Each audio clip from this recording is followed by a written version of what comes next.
Everyone, welcome back to all exam MCQs.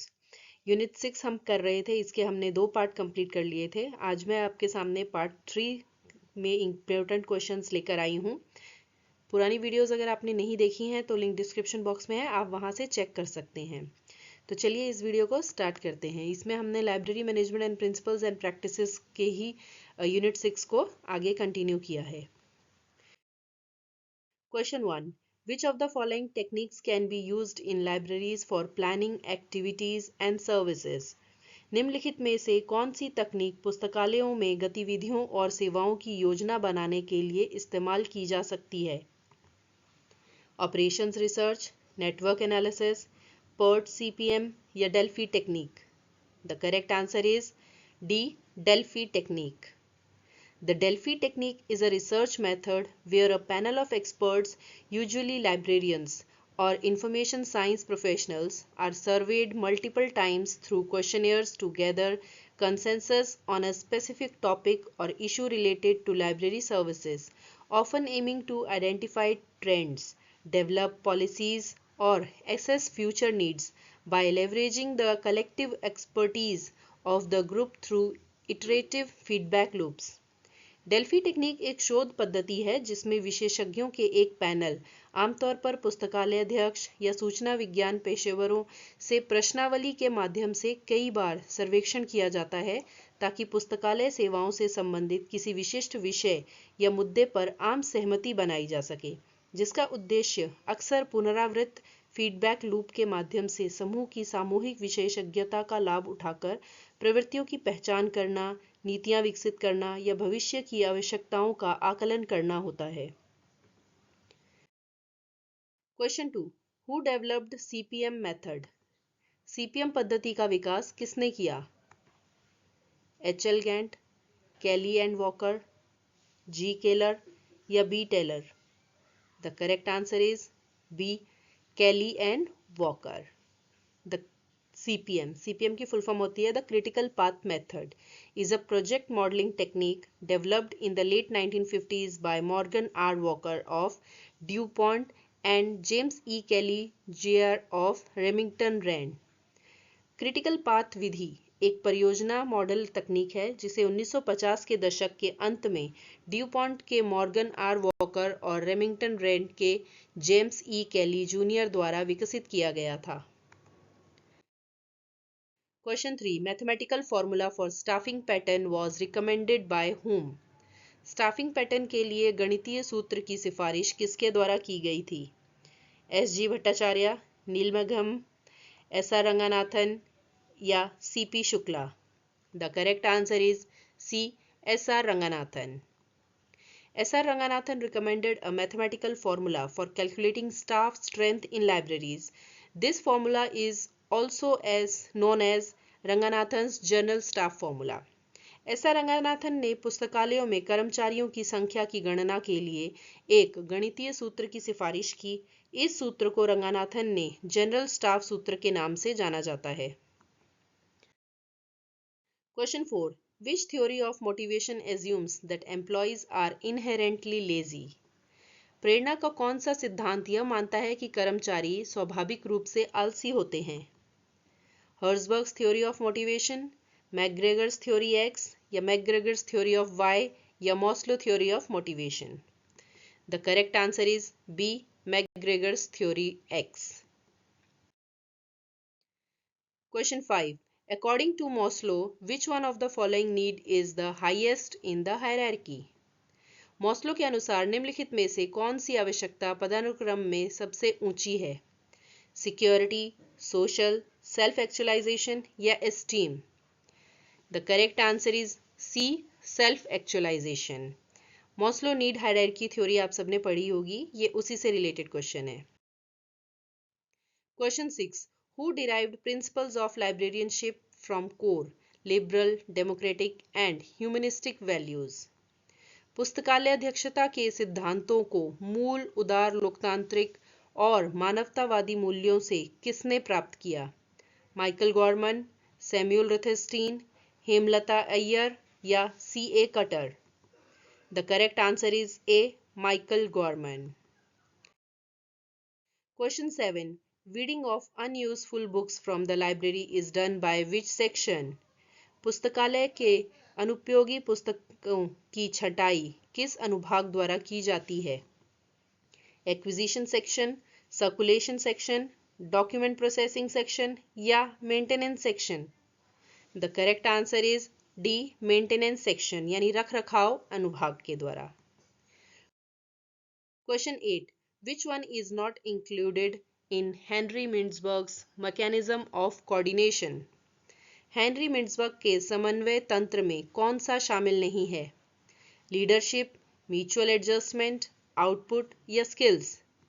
The correct answer is A, leadership यानी नेतृत्व।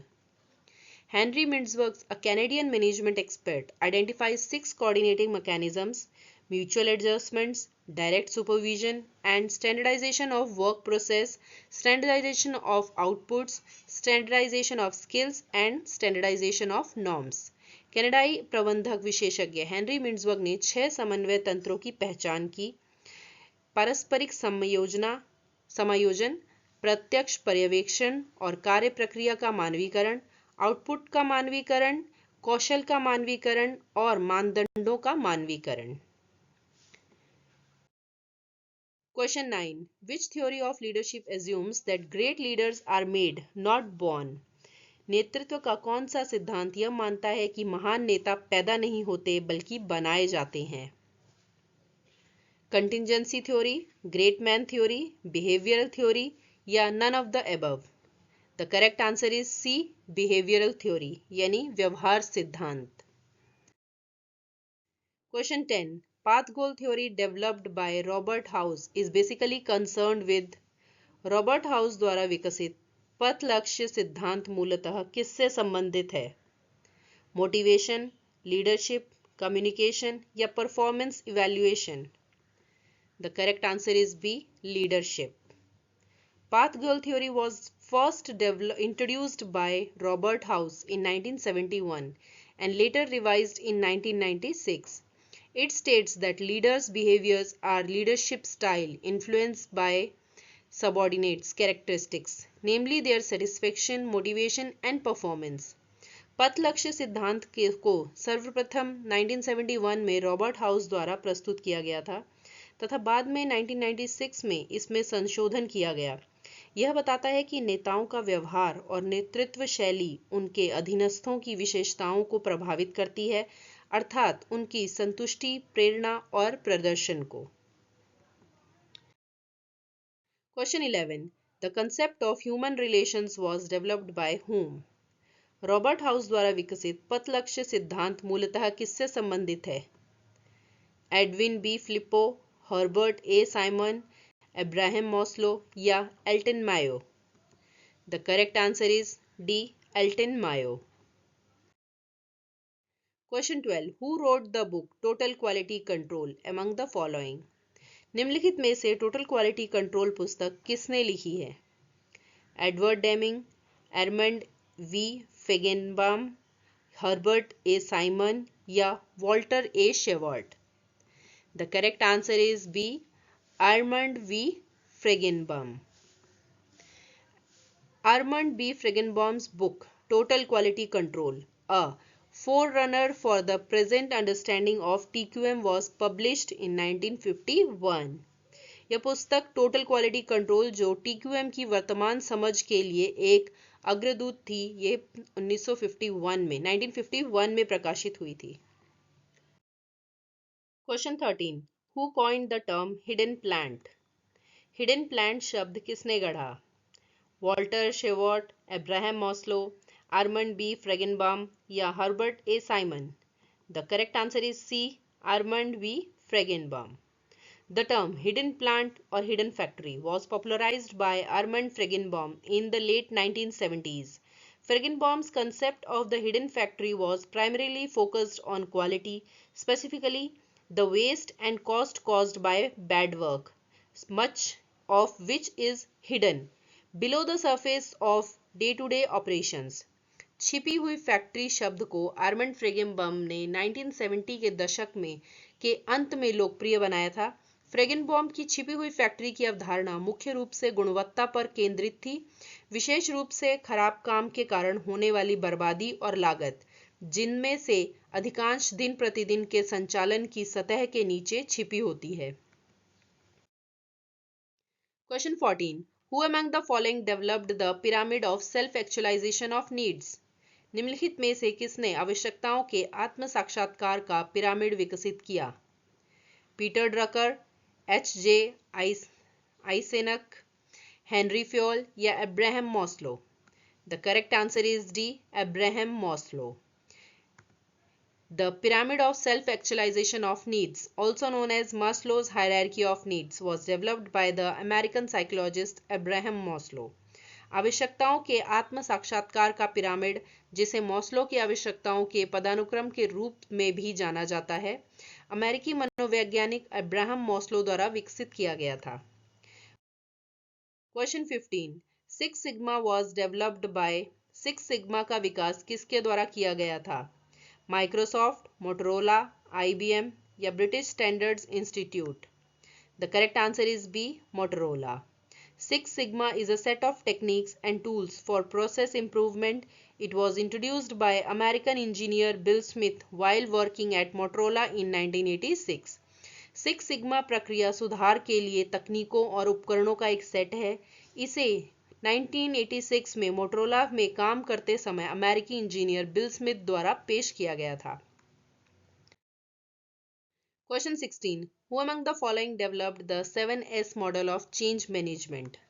निम्नलिखित में से किसने परिवर्तन प्रबंधन का 7S मॉडल विकसित किया? Robert Waterman and Tom Peters, Herbert Simon, Richard Little और Tony Carbo and RN Anthony? The correct answer is A, Robert Waterman and Tom Peters. The McKinsey 7S model of change management was developed by McKinsey and Company consultants Thomas J. Peters and Robert H. Waterman in the late 1970s और 80s. Actually इसका answer जो है बहुत सारी जगह पर आपको 1970s मिलेगा और कई जगह पर आपको इसका जो ईयर है वो 1980s मिलेगा. अगर आप गूगल करेंगे तो कहीं पर 1970s है, विकीपीडिया में इसका 1980s है. तो इसमें बहुत कन्फ्यूजन है. आप जो भी सिलेक्ट करेंगे आई डोंट थिंक कि वो गलत होगा, तो आप इस चीज़ को ज़रा सा देख लीजिएगा. ओके, तो 7S मॉडल में 7S कौन कौन से हैं? वो है strategy, structure, systems, shared values, skills, style and staff. परिवर्तन प्रबंधनों का McKenzie 7S model McKinsey and company के सलाहकारों थॉमस जे पीटर्स और रॉबर्ट एच वाटरमैन द्वारा 1970 के दशक के अंत में विकसित किया गया था. Question 17. Kotter's 8 step model is related to. Kotter का 8 स्टेप मॉडल किससे संबंधित है? Business management, change management, personal management या library management? The correct answer is B, change management यानी प्रबंधन मैनेजमेंट से. John Paul Cotter, the founder of Cotter International, in his award-winning book Leading Change, 1996, introduced the Cotter's 8-step change model to improve an organization's ability to change and to increase its chances of success. Kotter International के संस्थापक John Paul quarter ने अपनी पुरस्कार विजेता पुस्तक leading change में किसी संगठन की परिवर्तन करने की क्षमता में सुधार लाने और उसकी सफलता की संभावनाओं को बढ़ाने के लिए कॉटर के 8 चरणीय परिवर्तन मॉडल की शुरुआत की. Question 18. Who developed the force field theory of change? परिवर्तन का बल क्षेत्र सिद्धांत किसने विकसित किया? Max Weber, Frederick Herzberg, Kurt Lewin या Elton Mayo? The correct answer is C, Kurt Lewin. The force field theory of change, also known as force field analysis, a technique for diagnosing situations, was given by Kurt Lewin. According to Lewin, in any situation of change, there are two forces, such as driving forces, those that push towards change, and restraining forces, those that resist change. परिवर्तन का force field theory, जिसे force field analysis के नाम से भी जाना जाता है, परिस्थितियों के निदान की एक तकनीक है जिसे कर्ट लेविन ने दिया था। लेविन के अनुसार परिवर्तन की किसी भी स्थिति में दो ताकतें होती हैं, जैसे कि प्रेरक शक्तियां जो परिवर्तन की ओर धकेलती हैं और अवरोधक शक्तियां जो परिवर्तन का विरोध करती हैं। Question 19. Time and motion study was enunciated by whom? समय और गति अध्ययन किसके द्वारा प्रतिपादित किया गया था? Edward Evans, Frank and Lillian Gilbreth, Harrington Emerson या G McGregor? The correct answer is B. Frank and Lillian Gilbreth. Frank and his wife Lillian Gilbreth were associated with time and motion study. However, the time study was developed by Frederick W. Taylor and motion study was developed by Frank and Lillian Gilbreth. Frank और उनकी पत्नी Lillian Gilbreth time and motion study से जुड़े थे। हालांकि time study को Frederick W Taylor ने विकसित किया था और मोशन स्टडी को फ्रैंक और लिलियन गिलब्रेथ ने विकसित किया था।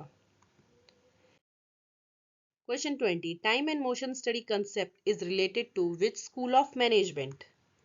समय एवं गति अध्ययन अवधारणा किस प्रबंधन स्कूल से संबंधित है?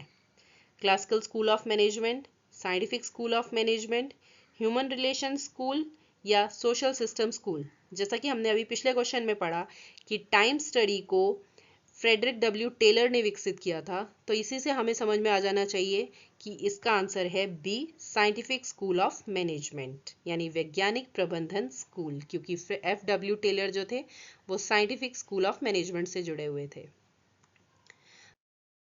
Thanks for watching and all the best for your exams. Video पसंद आई हो तो वीडियो को लाइक शेयर ज़रूर कीजिएगा। चैनल पे नए हैं तो सब्सक्राइब कीजिएगा। ऐसे ही और वीडियोस हम आपके सामने ज़रूर लेकर आते रहेंगे और मैं ट्राई करूँगी अब कि जल्दी जल्दी वीडियोस आएँ, ताकि हम ये जो हमने सीरीज़ शुरू की है इसे हम जल्दी से कंप्लीट कर सकें, क्योंकि एग्ज़ाम्स आने वाले हैं अभी आपके। और आप हमें टेलीग्राम पर भी ज्वाइन कर सकते हैं, लिंक डिस्क्रिप्शन बॉक्स में है। Thank you and have a nice day.